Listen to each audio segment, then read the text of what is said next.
Assalamualaikum warahmatullahi wabarakatuh. Hai Sobat Mahasiswa, berjumpa kembali bersama saya Mariana Safitri di mata kuliah PTIK. Tidak terasa kali ini kita masuk pertemuan terakhir, yaitu pertemuan 14, yang membahas tentang technopreneurship.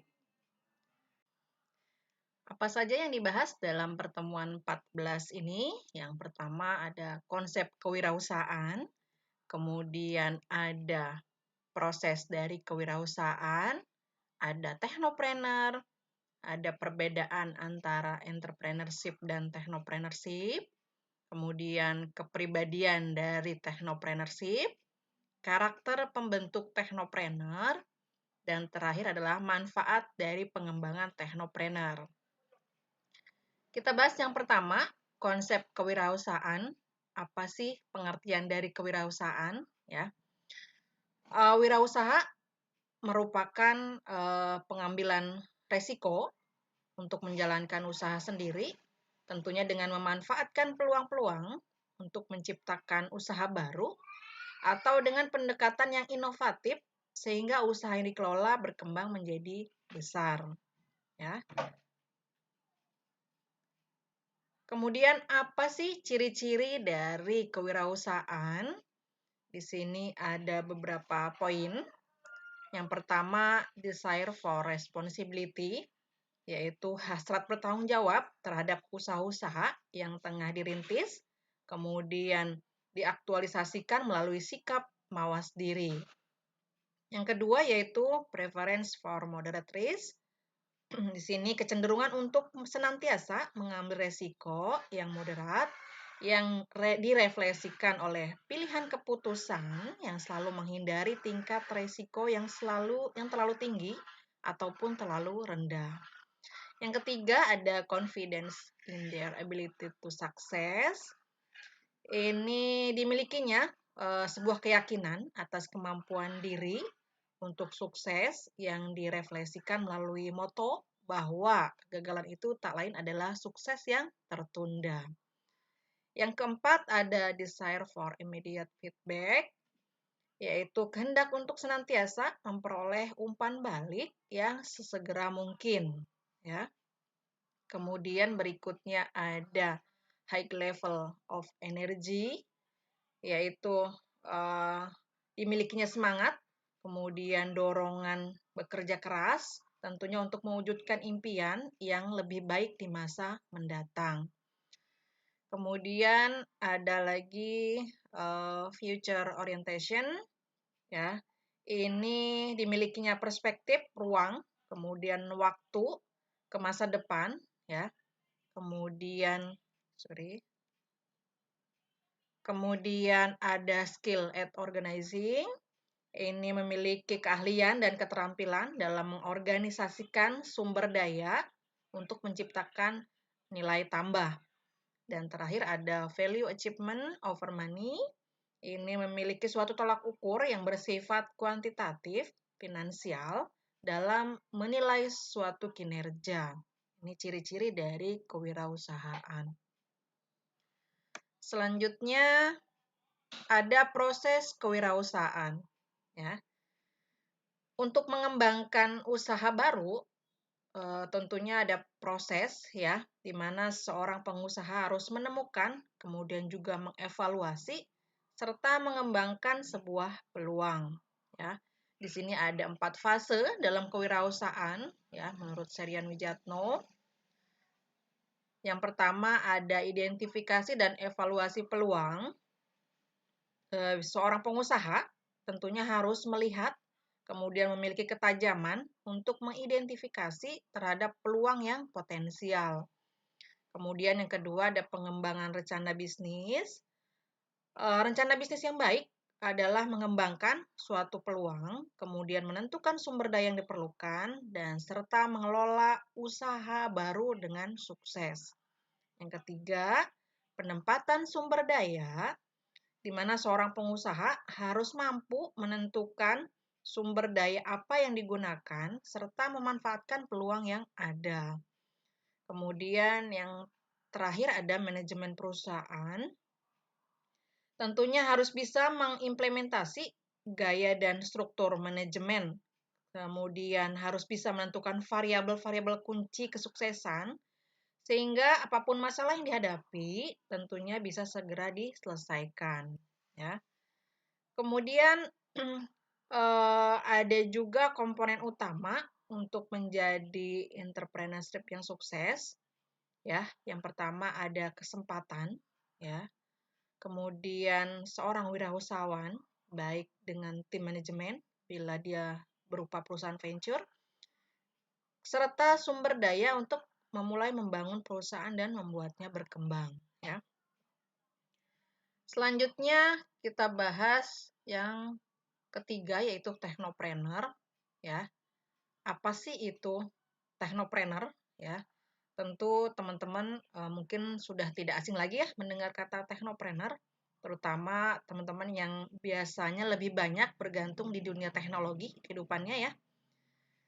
Untuk technopreneur merupakan gabungan antara pemanfaatan teknologi serta konsep dari entrepreneur atau wirausaha. Ya. Dalam konsep technopreneurship, basis pengembangan kewirausahaan bertitik tolak dari adanya invensi dan inovasi dalam bidang teknologi. Ya. Yang pertama, invensi adalah sebuah penemuan baru yang bertujuan untuk mempermudah kehidupan. Yang kedua, inovasi yaitu proses adopsi sebuah penemuan oleh mekanisme pasar. Kemudian technopreneurship juga memiliki tugas utama, yaitu menjamin bahwa teknologi berfungsi sesuai dengan kebutuhan target pelanggan. Kemudian teknologi tersebut dapat dijual dan mendapatkan keuntungan atau sebuah profit. Ya. Selanjutnya, perbedaan antara entrepreneurship dan technopreneurship dalam buku Membangun Spirit Technopreneurship, di sini ada beberapa poin yang membedakan ya, mulai usaha kecil, entrepreneur tradisional dan technopreneur ya. Kalau boleh disimpulkan ya, perbedaan antara entrepreneur dan technopreneur, kalau dia usahanya sifatnya masih konvensional ya, dia berarti entrepreneur ya. Sedangkan kalau sudah menggunakan teknologi, misalkan jualannya menggunakan website, nah itu berarti disebutnya dengan technopreneur ya. Oke, selanjutnya bagaimana sih kepribadian technopreneurship ya?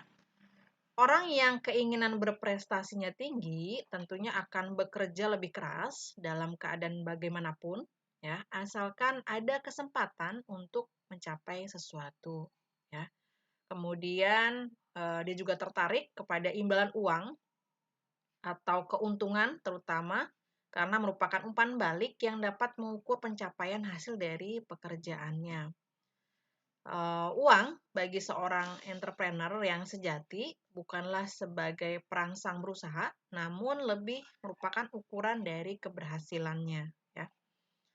Itu merupakan kepribadian dari seorang entrepreneurship. Selanjutnya apa saja sih karakter pembentuk dari technopreneur? Ya. Spirit dan karakter technopreneur dibentuk 3 komponen utama, yaitu yang pertama ada intrapersonal, yang kedua ada interpersonal, dan terakhir ada ekstrapersonal. Untuk intrapersonal dan interpersonal merupakan komponen dari faktor soft skill, ya, sedangkan ekstrapersonal yaitu hubungan dengan kemampuan untuk mampu memberdayakan kedua komponen soft skill agar mampu diimplementasikan secara lebih meluas dampaknya ya. Itu karakter pembentuk dari technopreneur. Selanjutnya, apa sih manfaat dari pengembangan technopreneur ya? Technopreneur bermanfaat dalam pengembangan industri-industri besar dan juga canggih. Selain itu juga dapat diarahkan untuk memberikan manfaat kepada masyarakat yang memiliki kemampuan ekonomi lemah tentunya untuk meningkatkan kualitas hidup mereka, ya. Kemudian dengan adanya technopreneurship diharapkan dapat mendukung pembangunan yang berkelanjutan, ya. Di sini manfaat dan dampaknya tentunya secara ekonomi, sosial maupun lingkungan. Untuk yang secara ekonomi sebagai contoh menciptakan lapangan kerja baru, ya.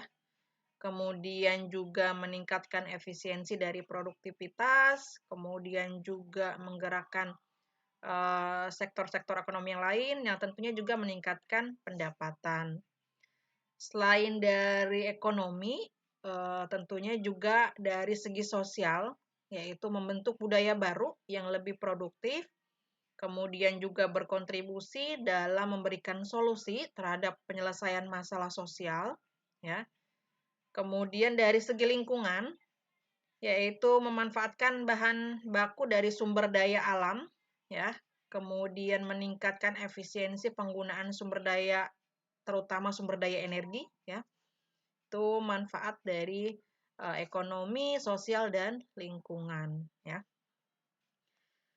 Selanjutnya untuk teman-teman yang tertarik untuk menjadi seorang entrepreneur, ya. Apa sih yang menjadi tips ataupun kias suksesnya, ya? Yang pertama tentunya riset pasar, ya. Riset pasar sangat dibutuhkan, ya. Untuk apa? Untuk mengetahui dan juga memberikan keuntungan kepada calon teknopreneur, persoalan apa yang akan dipecahkan dalam masyarakat, kemudian juga eh, produk apa yang benar-benar dibutuhkan oleh masyarakat, ya. Itu dari riset pasar tentunya kita dapat mengetahui itu. Selanjutnya juga ada kiat sukses yang kedua, ada diferensiasi produk, ya.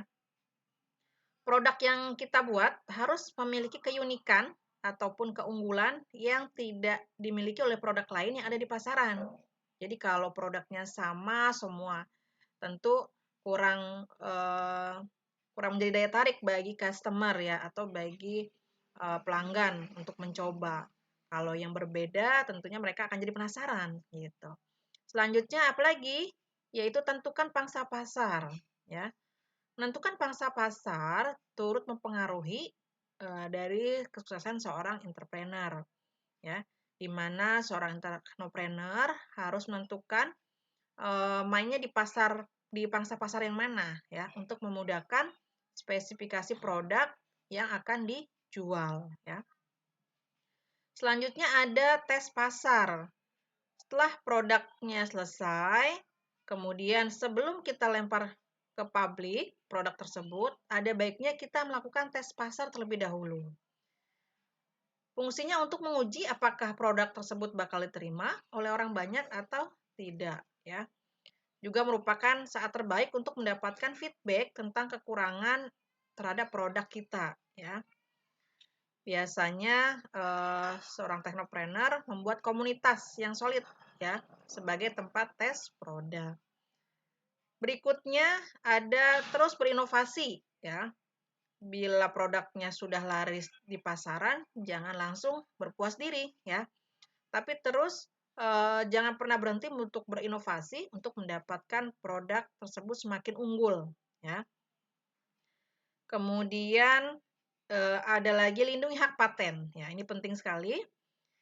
Hal yang terakhir yang tidak kalah pentingnya bagi seorang teknopreneur adalah mendaftarkan produknya ke Ditjen Haki, ya, untuk mendapatkan hak paten atas karya kita atau produk kita, ya. Itu sedikit tentang technopreneurship, ya. Mudah-mudahan teman-teman semua bisa memahami, ya, apa yang sudah dijelaskan. Kurang lebihnya mohon maaf. Saya akhiri. Wassalamualaikum warahmatullahi wabarakatuh.